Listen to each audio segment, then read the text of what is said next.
Like, you have nothing, and you have the goddamn nerve to be insulting me, a person who has something. I could have gave you $1. It's funny. And I'm not going to be fighting mad over a dusty, dirty redneck who calls me an N-word. But so we understand the blatant racism that happens. Like, what about the what we consider the microaggressions or the covert racism? So there is another term here. I'm not sure if y'all are familiar with this term, but racial battle fatigue. And so so the physical and psychological toll taken due to constant and unceasing discrimination, microaggressions, and stereotype threat. So this was first studied, if I'm not mistaken, it was first studied on college campuses. Well, they were going to PWI, so predominantly white institutions. And so we saw the symptoms of that. So the symptoms of the racial battle fatigue is that individuals who work in these environments with chronic exposure to discrimination and microaggressions are more likely to suffer from forms of generalized anxiety manifested by both physical and emotional symptoms. So we usually discuss this in terms of adults, but if we're thinking about this, wouldn't our children be suffering from racial battle fatigue as well? Even if they're not in predominantly white institutions, they're being taught by white teachers, or just the fact that it's a system that is stemming from the white institution. So even if it's taught by Black teachers, it's still their system. So can y'all touch on that a little bit? So what are the microaggressions that are happening? What is the covert racism that is happening while they're in school in these white institutions? You know, it's funny about the term microaggressions. They're not always micro. Right. You know, on their face, they seem micro, but their ramifications are often not micro. And the reason why is because when we clash against the system, when we face punitive action, it's harder for us to recover from it. I mean, I went to the University of Illinois, Chicago. There was a professor there, Bill Ayers, I want to say. His last name's definitely Ayers. Dude is a legit convicted domestic terrorist. He was a part of the group called the Weathermen. And in the 60s or the 70s, they bombed buildings here in the United States. So he did this act, was found guilty of it, and is now, and at least when I was attending, he was a professor at UIC. I have misdemeanors, victimless crimes that have prevented me from getting $35,000 a year jobs, because it's easier to use that to keep my Black ass out, because they really don't want us there anyway.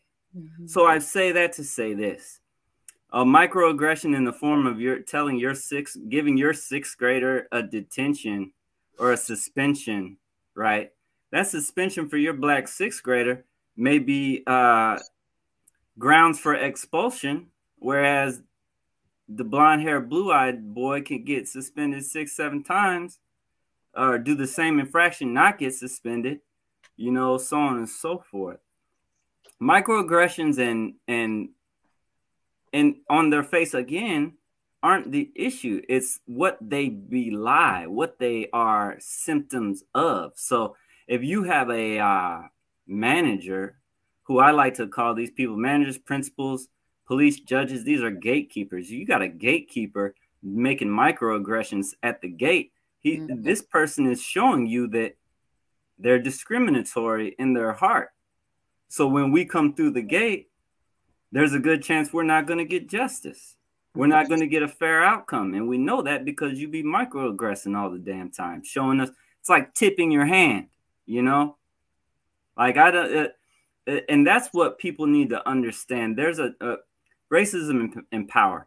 I always call attention to people, to the gatekeepers, to how many times we have to bump into these whites at gates where they have decisions to make that impact our lives. Hiring managers, cops, doctors, teachers, judges, admissions advisors, etc., etc., etc. A dirty homeless white person calling me a N-word as I walk by would make me laugh so hard. I'd be like, you have nothing, and you have the goddamn nerve to be insulting me, a person who has something. I could have gave you $1. It's funny. And I'm not going to be fighting mad over a dusty, dirty redneck who calls me an N-word. But when Principal Gerduck says, look at all the black people leaving, I don't care that it wasn't an N-word. Some people might call that a microaggression. I call it a sign that this woman, when she gets black transcripts across her desk, the outcome might not be favorable. When she gets black disciplinary action decisions to make on behalf of black children, the outcome may be prejudiced and unbalanced. Right. So that's what I feel about microaggressions. I think one of the when you said microaggressions, I operate as though all white people are already, they're weird or they're racist. That's my go-to. That's how but the thing is, in terms of microaggressions, I think some of the things that people don't always appreciate are the ways that like we were talking about the doctrine of white supremacy, it can shape and eclipse the way we understand our own history. And I think that's, to me, the biggest quote unquote microaggression that goes without being addressed, because if we're African people, if we're black people, our history does not begin on these shores. So when we begin our history at 1619, I see that as a form, maybe a microaggression, but I see it as a form of epistemic violence. I see that as something that cuts us off from the majority of our history and the continuity that we share with our ancestors. So I see that as one of the hugest problems, one of the biggest problems that we face as African people in the United States, because we don't know enough about ourselves to use our history to shape a reality or to shape our own spaces for ourselves. And I think that's the most important thing that we need to reestablish for ourselves in order to resolve the problem of white supremacy. Because otherwise, the thing is, if we keep waiting around on Europeans or other people who classify themselves as white to decide that, you know what, this is working for me, and I think I'm gonna give it up, right? I think I'm gonna go against what's beneficial to me. I think the longer we wait around on that, the longer we spin our wheels and we get trapped,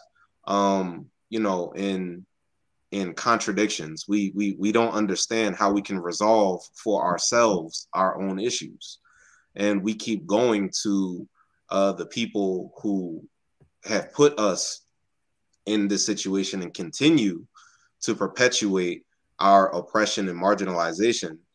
We're looking for these people to change their minds because it works to their benefit. And I don't see how that's logical. That's insane to me. But I also understand that people are socialized and educated, or rather miseducated, into ideas that say this is what your orientation should be if you want a solution. These are the only solutions that are on the table if you want to change your condition in this country. And I think that's why that longer view of our history, the whole chronology of African and world history, I think when we have a complete understanding of that, we won't accept footnote status in their history. We won't accept first black this, first black that.